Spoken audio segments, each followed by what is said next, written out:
That morning, staring at my phone, reading Mom's text for the third time, something in my gut said, "Don't go. Family BBQ today at 2 p.m. Bring Ethan. Travis will be there. He's doing much better." Time to move past old grudges. See you soon. Travis, my older brother. One with a rap sheet that included 2 DUIs, multiple bar fights, and a restraining order from his ex-girlfriend.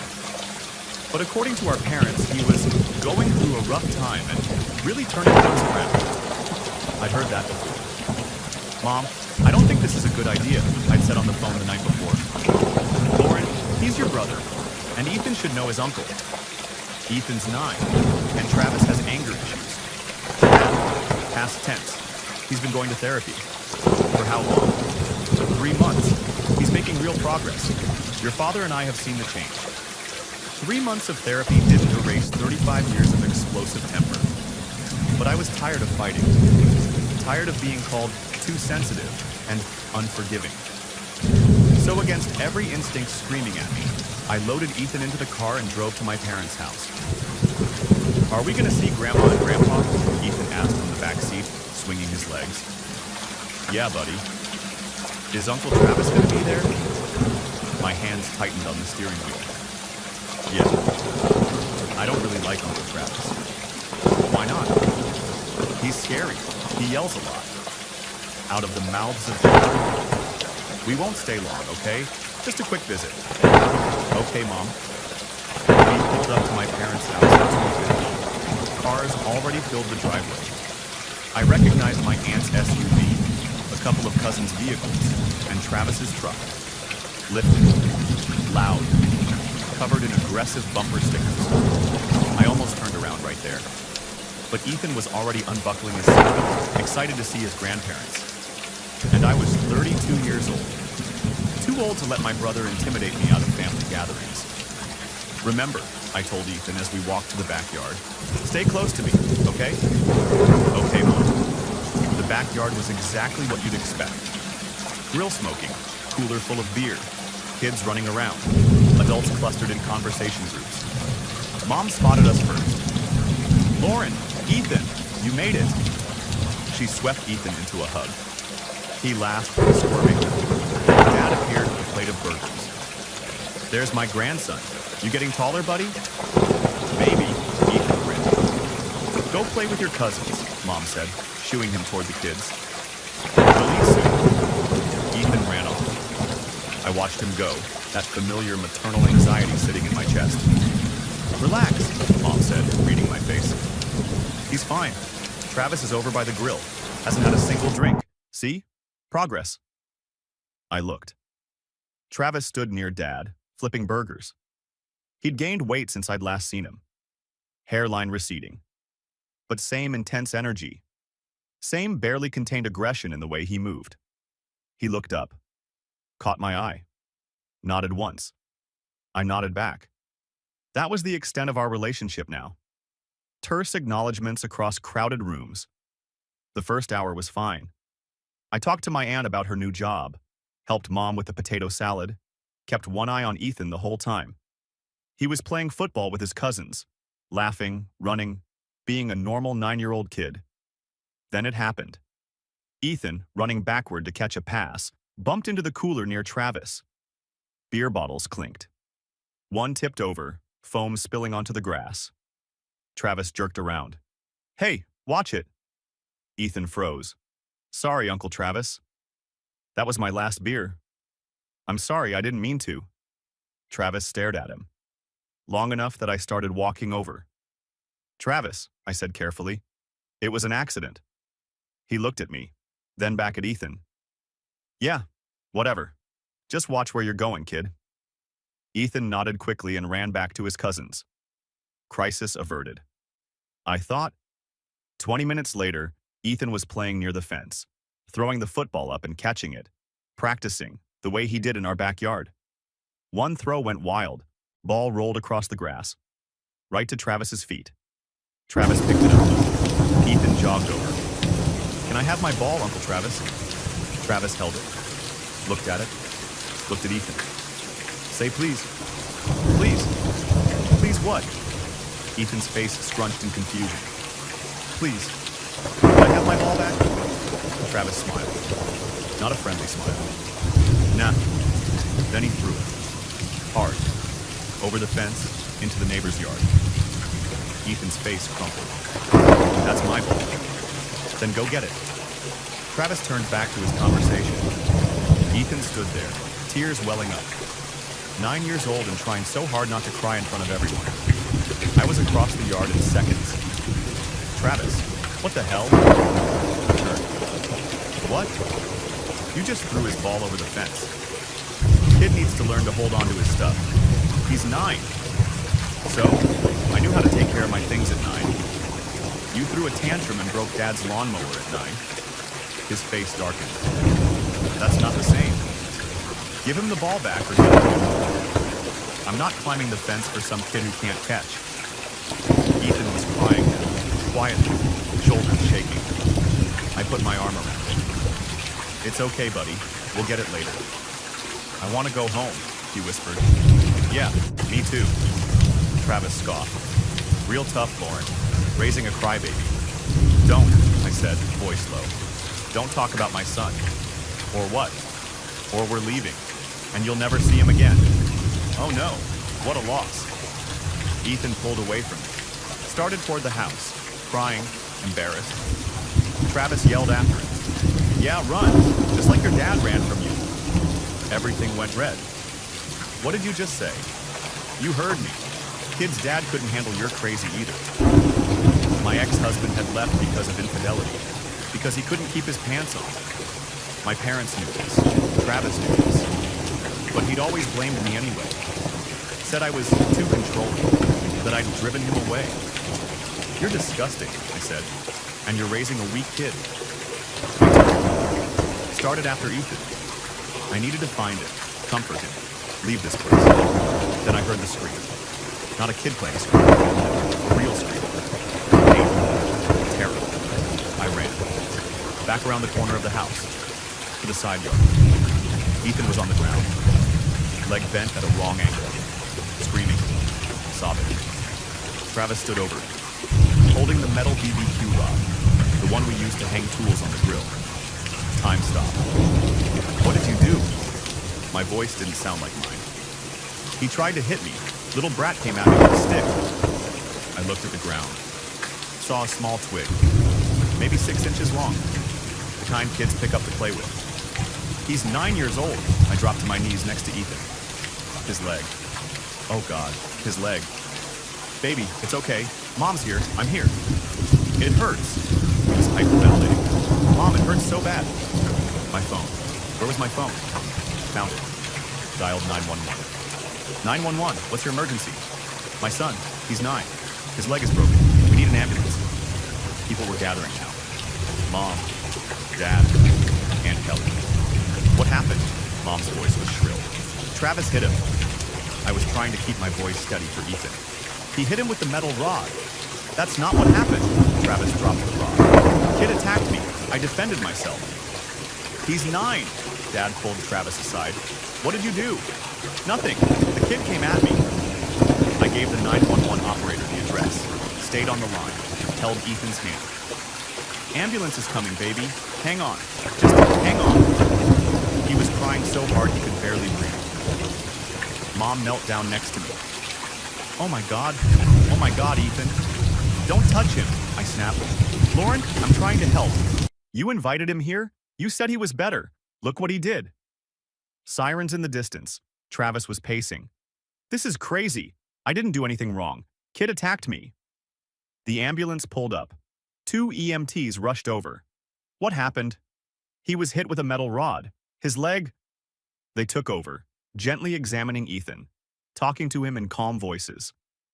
Okay, buddy, we're going to help you. This is going to hurt a bit when we move you. Ethan screamed when they shifted him onto the backboard. Police car pulled up. 2 officers.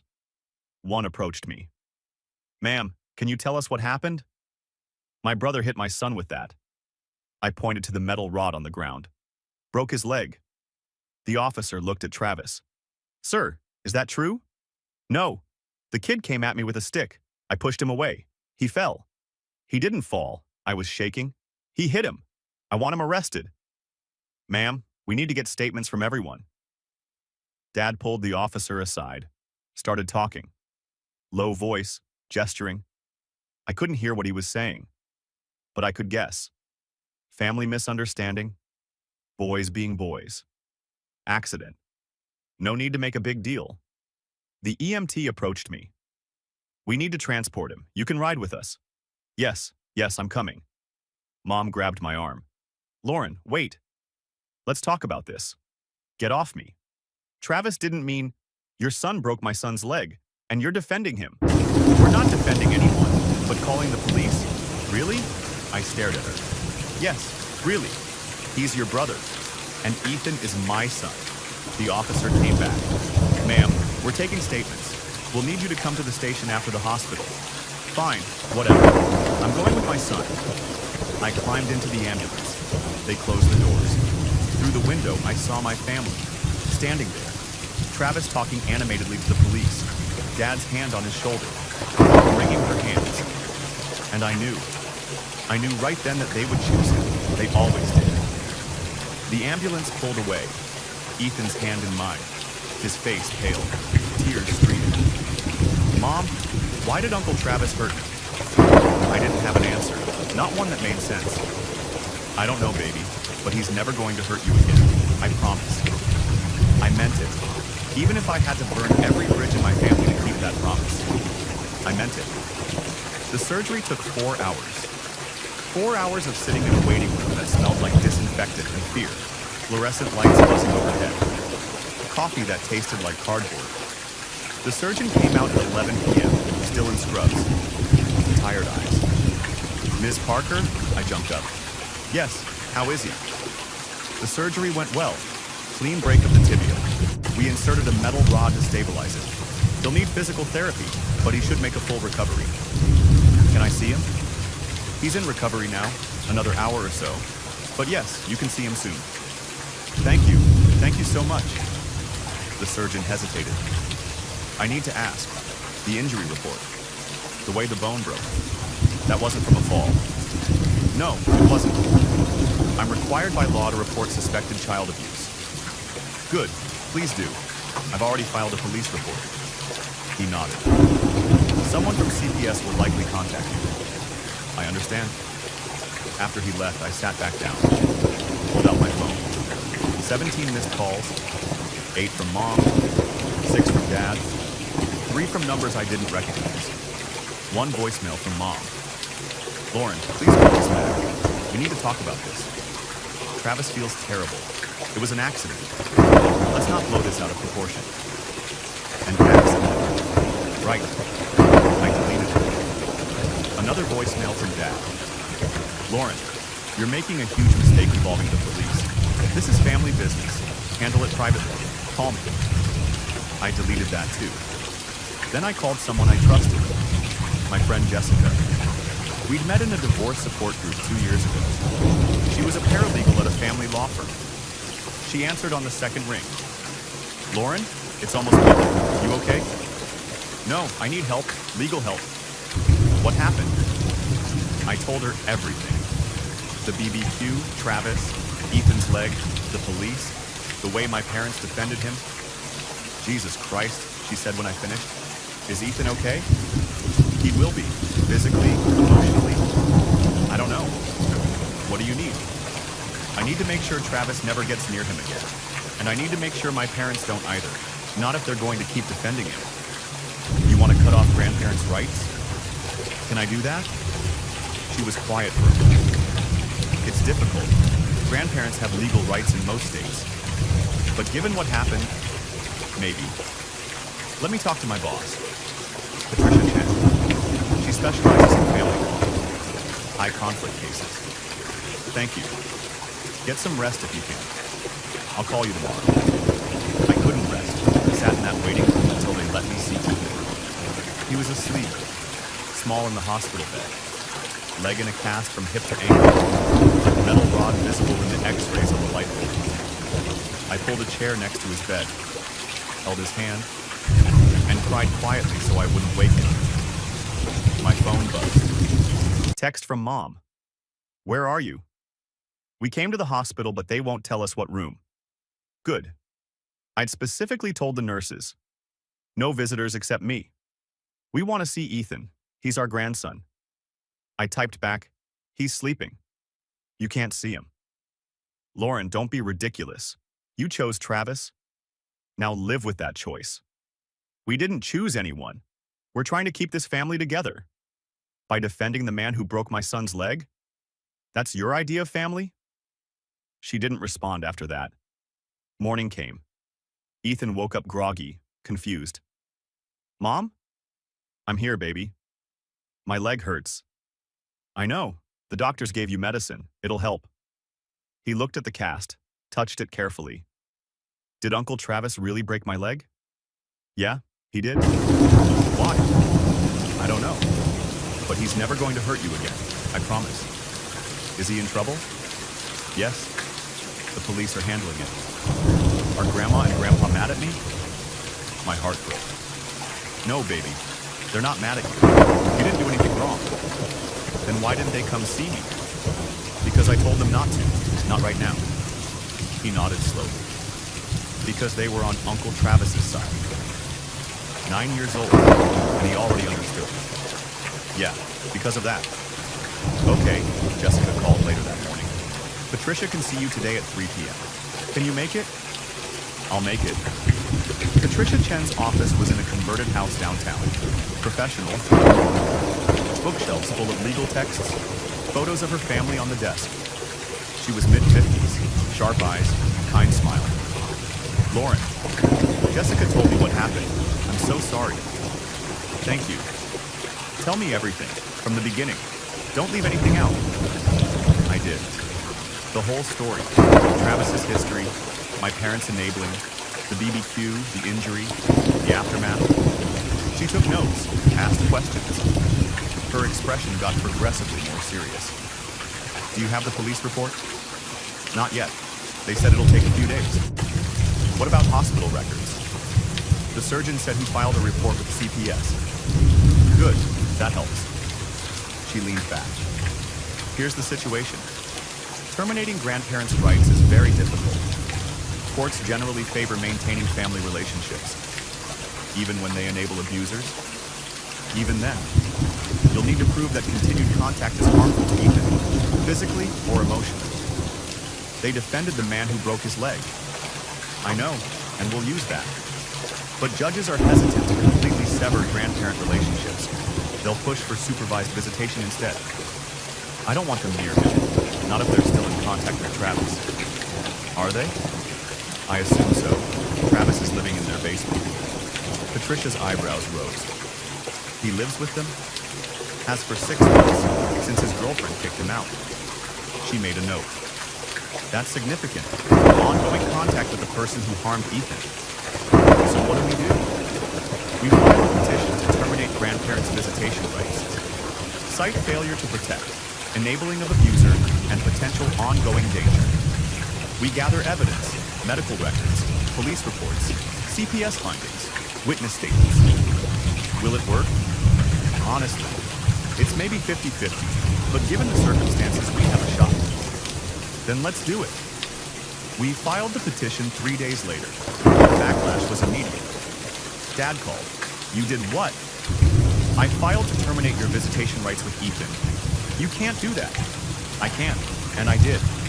We're his grandparents. We have rights. You had responsibilities. You failed. This is insane. Over one incident? One incident where you defended the person who broke your grandson's leg. Travis made a mistake, and you're making one now by continuing to defend him. He hung up on me. Mom tried next, crying. Lauren, please, don't do this. We love Ethan. Then you should have protected him. We didn't know Travis would... Yes, you did. He's been violent his whole life. You just chose to ignore it. We're taking you to court. We'll fight this. Good luck. They hired a lawyer. Expensive. Robert Brenner. Known for high-conflict family cases. He sent a letter, full of legal jargon, essentially saying, drop the petition or we'll destroy you in court. Patricia wasn't impressed. Standard intimidation. Ignored. The extended family got involved. Kelly called. Lauren, how can you do this to your parents? They did it to themselves. It was an accident. It wasn't, and you know it. Family forgives. Not this, never this. My cousin Sarah texted, "You're being cruel. They're devastated." I blocked her. Uncle Mike left a voicemail. "You always were dramatic. This is why your marriage failed." I blocked him too. One by one, I cut off everyone who couldn't see what my parents had done wrong. It hurt. But not as much as watching my son in that hospital bed. CPS called. Caseworker named Angela Martinez. "Ms. Parker, I've reviewed the report. I need to do a home visit. Interview you and Ethan." "Of course. When?" "Tomorrow at 2 p.m. She came. Professional, thorough. Looked through our apartment. Asked questions. "Ethan, can you tell me what happened at the BBQ?" He was nervous. Small voice. "Uncle Travis threw my ball over the fence. Then he said mean things. Then he hit me." "With what?" "The metal stick. From the grill." "Did he say anything when he hit you?" "He said I tried to hit him, but I didn't. I just wanted to go inside." Angela made notes. "How do you feel about seeing Uncle Travis again?" "I don't want to. He scares me." "What about Grandma and Grandpa?" Ethan looked at me, then back at Angela. "I don't know. They said it was my fault." "Did they say that to you directly?" "No, but Mom said they were on Uncle Travis's side." Angela turned to me. "Have your parents attempted contact?" "Constantly. Calls, texts. They showed up at my work. I had security remove them." "Have they expressed remorse?" I pulled out my phone, showed her the texts. "You're tearing this family apart. Travis made a mistake. Stop punishing everyone. Ethan needs his grandparents." Angela read them. Her expression hardened. "These don't show concern for Ethan. They show concern for themselves." That's what I thought. She finished her report 2 weeks later. Sent it to Patricia. Patricia called me immediately. "Lauren, sit down. Is it bad?" "It's good. Very good. Angela's recommending no contact between Ethan and your parents as long as they maintain contact with Travis." "Really?" Her words. "The grandparents have prioritized the perpetrator over the victim. Continued contact poses emotional harm to the child." I started crying. "So we have a chance?" "We have more than a chance. We have a strong case." The court date was set. 4 months out. 4 months of waiting. Working. Parenting. Watching Ethan go to physical therapy twice a week. He was getting better physically. The limp was improving. He could walk without crutches. But emotionally, he was struggling. Nightmares. Anxiety. Afraid of loud noises and sudden movements. His therapist diagnosed PTSD, started him on CBT. I documented everything. Medical bills, therapy notes, progress reports. Patricia was building the case. Police report showed officer notes. Child's injury inconsistent with father's account of accidental fall. Appears to be deliberate strike with blunt object. Witness statement from neighbor who'd been at the BBQ. "I saw Travis hit the boy with the metal rod. It was not self-defense." Travis's criminal charges moved forward slowly. His lawyer was stalling, but the DA was pressing. Assault on a minor. Child endangerment. My parents bailed him out. $50,000. That fact went into our case file too. 2 weeks before the hearing, Mom sent one final text. "Lauren, please. Reconsider. We can work this out. Don't take our grandson away." I stared at that message for a long time. Part of me wanted to believe they'd changed, that they finally understood. But the other part, the part that had watched them defend Travis, bail him out, blame me, knew better. I replied, "You took him away when you chose Travis. I'm just making it official." Then I blocked her number. The night before the hearing, I couldn't sleep. Lay in bed staring at the ceiling. Patricia had warned me. Even with everything we have, judges can be unpredictable. They might order supervised visitation instead of complete termination. What are our actual chances? 60-40 in our favor, maybe better. Your parents haven't helped themselves. 60-40. Better than 50-50, but not guaranteed. I got up, checked on Ethan. He was sleeping peacefully, finally. Leg healing. Nightmares less frequent. He deserved peace, safety, a childhood without fear. And if I had to fight my own parents in court to give him that, then that's exactly what I'd do. Tomorrow, we'd find out if it was enough. The courthouse smelled like old wood and anxiety. I sat on a bench outside the courtroom, Patricia next to me reviewing notes. My hands wouldn't stop shaking. "Breathe," Patricia said. "We've prepared for this. You know what to expect." What if the judge sides with them? Then we appeal. But Lauren, look at me. She waited until I met her eyes. We have a strong case, the strongest I've seen for grandparents' rights termination. Trust the evidence. Footsteps echoed down the hall. I looked up. My parents. Walking toward us with Robert Brennan. Dad in a suit I'd never seen before. Mom in a dress, pearls, the works. Playing the part of respectable grandparents. They saw me. Mom's face crumpled. Dad's jaw set. Brennan steered them past us without a word. But I caught what Mom whispered. "Look what she's wearing. Jeans to court. Disrespectful." I was wearing slacks and a blazer. But sure, whatever helped them feel superior. Patricia touched my arm. "Don't engage. Save it for the stand." The bailiff opened the doors. Case 2847, Parker versus Parker. All parties please enter. The courtroom was smaller than I expected. Wood paneling, judge's bench at the front, 2 tables facing it. We sat at one, my parents and Brennan at the other. Judge Helen Rodriguez entered. Late 50s. Sharp expression. No nonsense energy. All rise, we stood. She sat. We sat. "This is a petition to terminate grandparents' visitation rights," Judge Rodriguez said, reading from her file. Petitioner is Lauren Parker, mother of minor child Ethan Parker, age 9. Respondents are Robert and Sandra Parker, paternal grandparents. "Wait," she said, "paternal." I opened my mouth to correct her. Patricia touched my arm, shook her head slightly. We'd correct it in testimony if needed. "Mr. Brennan, you may present your case." Brennan stood. Confident, expensive suit, perfect hair. "Thank you, Your Honor.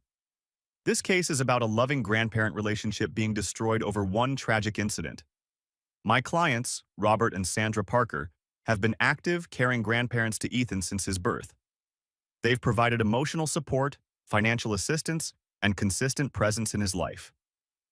He pulled out photos, passed copies to the judge in use, Christmas photos, birthday parties, my parents with Ethan at various ages.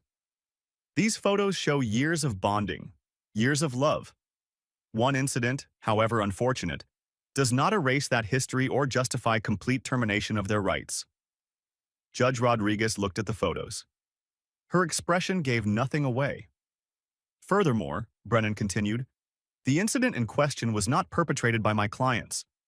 It was perpetrated by Ms. Parker's brother, Travis Parker, who has been charged criminally and will face consequences. My clients were bystanders, witnesses to a family tragedy. Bystanders who defended the perpetrator, Patricia said. "Ms. Chen, you'll have your turn," Judge Rodriguez said. "Apologies, Your Honor," Brennan continued. "In the aftermath of this incident, my clients have attempted repeatedly to maintain contact with their grandson, to support him through his recovery. They've been blocked at every turn by Ms. Parker, who has weaponized their grandson to punish them for perceived wrongs." I gripped the edge of the table. Patricia put her hand over mine. "I'd like to call Robert Parker to the stand." Dad stood, walked to the witness box, sworn in. "Mr. Parker, how long have you been a part of Ethan's life?" "Since he was born, 9 years." "Describe your relationship with him." "We're very close. I taught him to ride a bike. We go fishing. He calls me every week." Dad's voice wavered. "Or he did. Before all this." "What happened at the BBQ on June 15th? "There was an altercation between my son Travis and my grandson Ethan. It escalated. Ethan got hurt." "Did you witness the injury?" "Not directly. I heard shouting. By the time I got there, Ethan was on the ground. What did you do? Called 911, tried to help. Lauren was there. She was upset, understandably. Did you ever intend for Ethan to be harmed? Of course not. I love that boy. Patricia stood. Objection. Leading. Sustained. Mr. Brennan, rephrase. How do you feel about your grandson? I love him. He's my world. Brennan nodded. No further questions. Patricia approached. Mr. Parker, you said you didn't witness the injury directly. Correct. But you spoke with your son Travis immediately after, correct? Yes. What did he tell you? That Ethan came at him with a stick. That he defended himself. Did you believe him? Dad hesitated. Yes.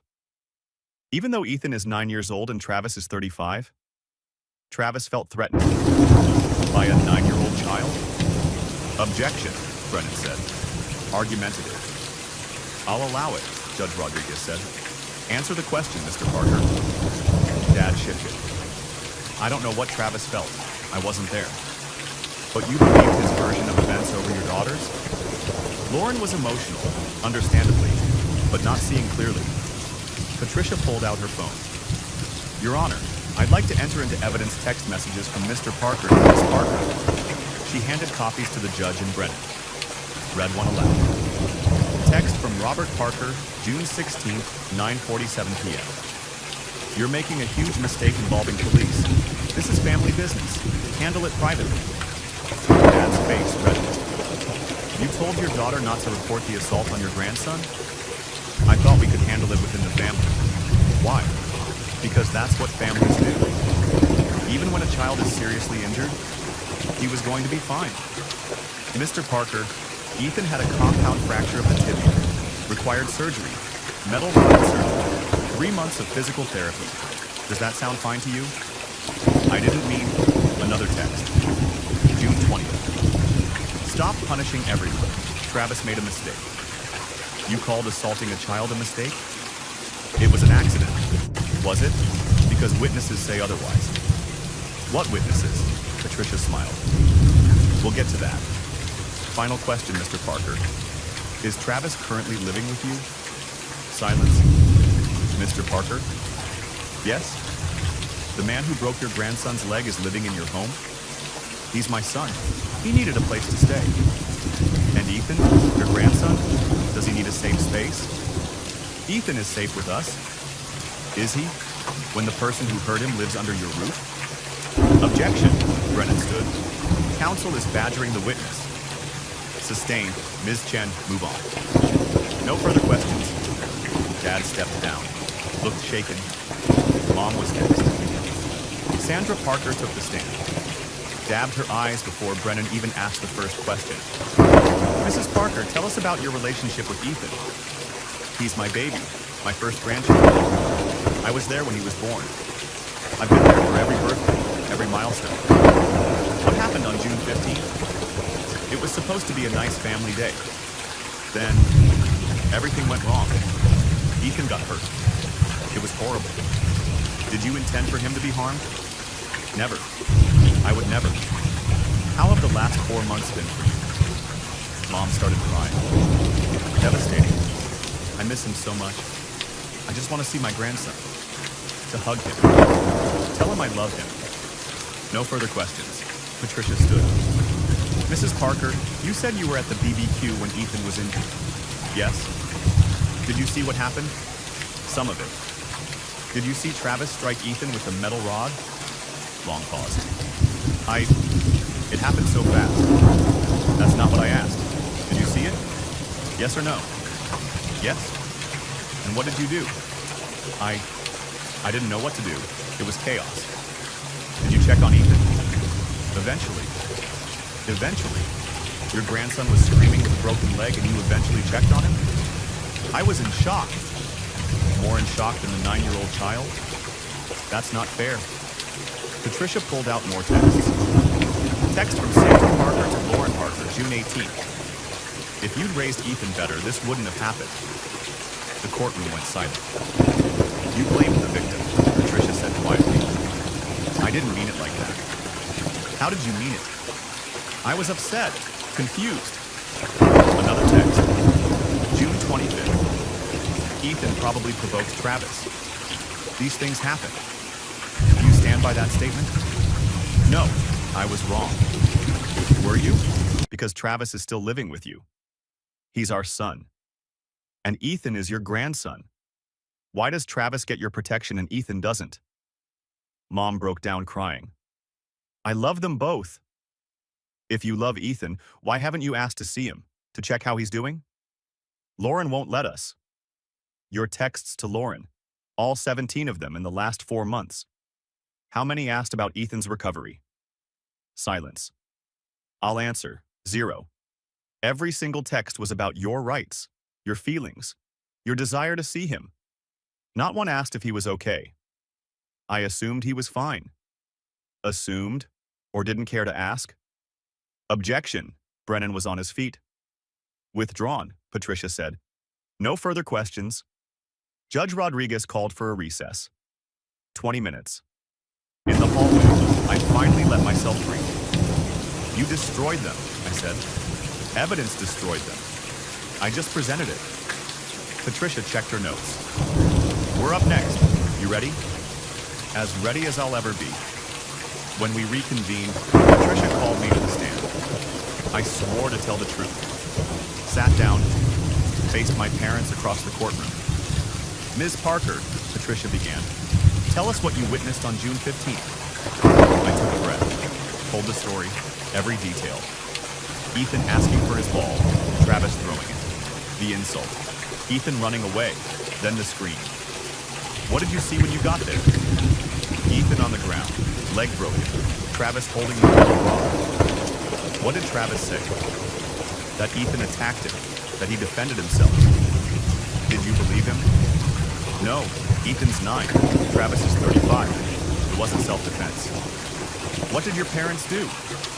Defended Travis, made excuses. My father tried to convince the police it was a misunderstanding. Patricia introduced the hospital records, the doctor's notes, CPS report, then the surprise witness. I'd like to call Margaret Chen. An older woman entered, mid-60s, kind face. Neighbor who'd been at the BBQ, she took the stand. Mrs. Chen, were you present at the Parker family BBQ on June 15th? Yes, my daughter is married to Lauren's cousin. I was invited. Did you witness the incident involving Ethan Parker? I did. Please describe what you saw. The little boy was walking away from Travis. He looked upset. Travis called after him, said something cruel. The boy started crying. Then Travis picked up the metal rod and struck him.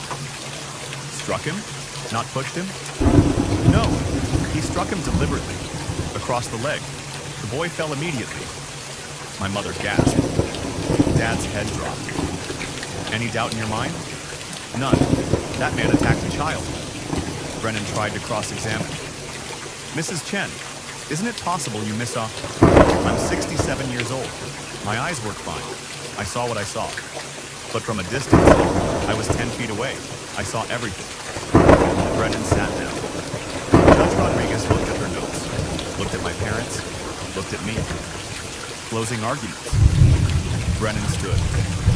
Your Honor, my clients made mistakes in the aftermath of a traumatic event, but that doesn't justify complete severance of a loving grandparent relationship. We ask for supervised visitation at minimum. Patricia's turn. Your Honor, this isn't about a mistake, it's about a pattern. These grandparents chose an abuser over a victim, blamed a 9-year-old child, provided housing to the man who broke their grandson's leg. They show no remorse, no accountability. Continued contact poses ongoing emotional harm to Ethan. We ask that you protect this child by granting the petition. Judge Rodriguez closed her file. I'll issue my ruling in 30 days. Court adjourned. Outside, my parents tried to approach me. Lauren, don't. We need to talk about this. No, we don't. We'll talk in 30 days when the judge rules. Dad's face was red. You think you've won, but you haven't. We'll get our grandson back. I looked at him. Really looked at him. Saw a man who'd chosen wrong and couldn't admit it. You already lost him. just don't know it yet. I walked away. Patricia caught up. That went well. You think so? I think we made our case. Now we wait. 30 days.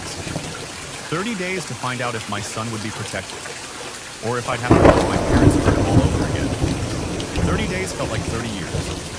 I went through the motions, work, Ethan's physical therapy, therapy for both of us, dinners, homework, bedtime routines. But underneath everything was the waiting. Ethan asked once, "When do we find out?" "Soon, baby." What if the judge says I have to see Grandma and Grandpa? Then I'll appeal and keep fighting. What if you can't win? I knelt down, looked him in the eye. Then I'll make sure you're never alone with them. I'll protect you. Always. He hugged me. I know, Mom. Travis's criminal trial got a date. 6 months out. His lawyer was still stalling, but the DA assured me, "We have witnesses, medical evidence. He's going down." Small comfort. But something. Patricia called on day 28. "Rulings in. Court date set for tomorrow, 10 a.m. My stomach dropped. That's it? That's it? Whatever happens tomorrow, we gave it everything. I know. Thank you. That night, I couldn't sleep. Played every scenario in my head. Best case, full termination. My parents never see Ethan again. Worst case, supervised visitation. Having to watch them around him. Waiting for them to poison him against me. Middle ground, some kind of conditional arrangement. Therapy, monitored contact.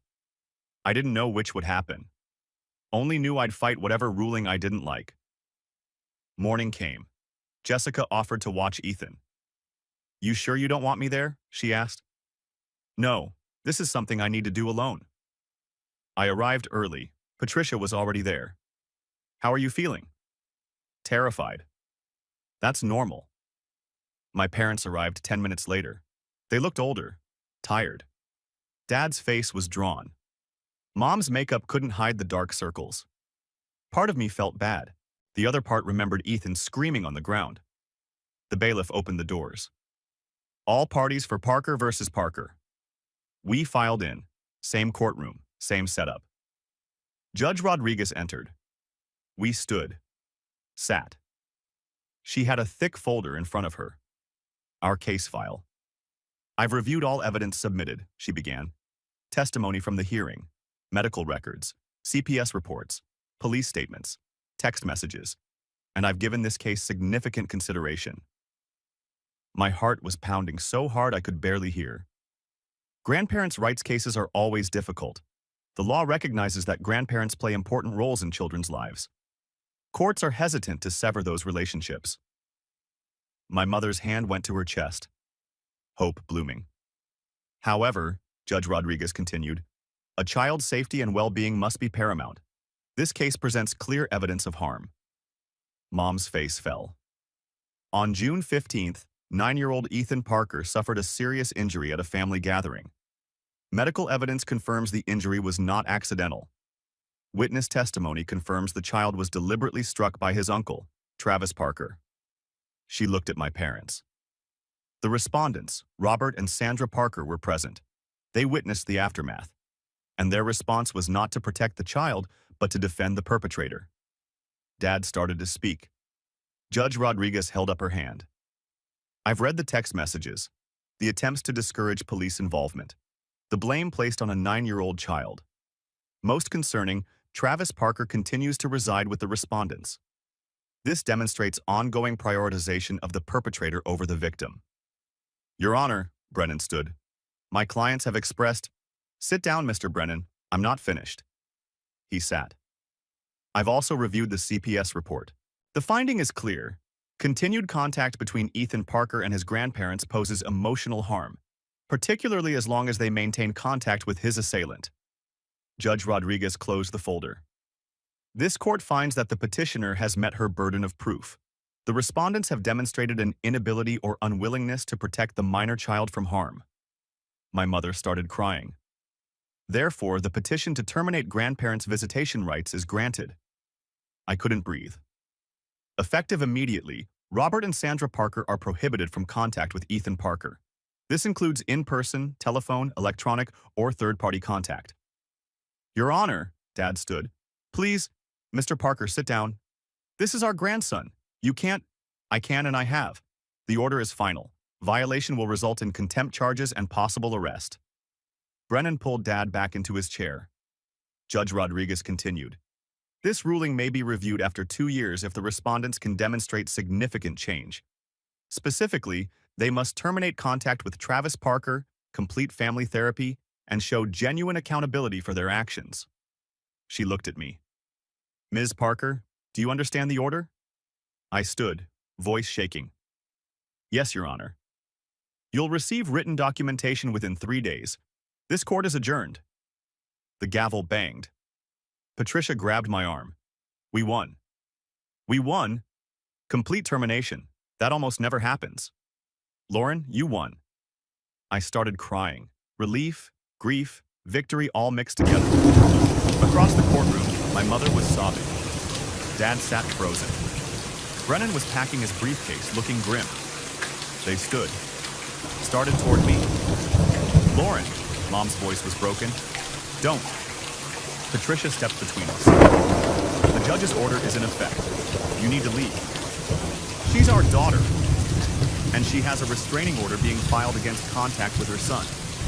I suggest you go. Security appeared. Folks, time to move along. My parents left. Mom looking back. Dad's shoulders slumped. I watched them go.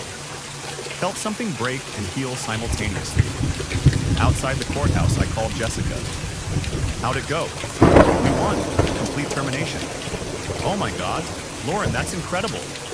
Can I talk to Ethan? Of course. His voice came on. Mom? Hey, baby. What happened? The judge said Grandma and Grandpa can't see you anymore. Not unless they make big changes. Silence. Then, is that okay? Yeah, baby, that's okay. You're safe now. Good. Can we get pizza for dinner? I laughed through tears. Yeah, we can get pizza. With extra cheese?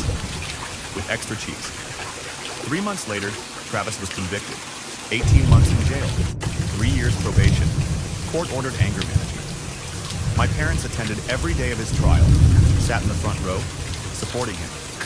Ethan and I didn't go, didn't need to. The conviction was enough. 6 months after the ruling, I got a letter. From my mother. Handwritten. Lauren, I know you probably won't read this, but I need to write it anyway. I was wrong. About everything. About defending Travis. About blaming Ethan. About not protecting him when he needed it most. I've been in therapy, trying to understand how I let this happen. How I chose wrong so many times. Your father and I separated. I couldn't stay with someone who refused to see what we'd done. He still talks to Travis. I don't. I'm not asking for forgiveness. I'm not asking to see Ethan. I'm just asking you to know. I see it now. And I'm sorry. I hope someday you can tell Ethan that his grandmother loved him. Even when she failed him. I'm sorry, Mom. I read it 3 times. Put it in a drawer. Maybe someday I'd show Ethan. When he was older. When he could process it. But not today. Today, we were going to the park. Ethan wanted to practice soccer. His leg was fully healed. Just a small scar remained. Mom, come on! He was already at the door, ball in hand. Coming! We drove to the park. Sun shining. Perfect day. He ran ahead, laughing. No limp anymore. Just a 9-year-old kid being a kid. I sat on a bench, watched him play. My phone buzzed. Text from Patricia. How are you doing? I replied. Good. Really good. The ruling stands. No appeal filed. It's over. I know. Thank you for everything. You did this. You protected your son. That's what matters. She was right. I'd protected my son. From the people who were supposed to love him most. It wasn't the ending I wanted. It wasn't the family reunion story. But it was the right ending. Ethan ran over, sweaty and grinning. Mom, did you see that goal? I saw it. Amazing. Can we stay longer? I looked at it. Healthy, Happy? Safe? Yeah, baby, we can stay as long as you want. He ran back to the field, and I sat there, watching him play, knowing I'd made the right choice. Even when it was the hardest choice. Even when it cost me my family, because he was my family, and protecting him was all that mattered.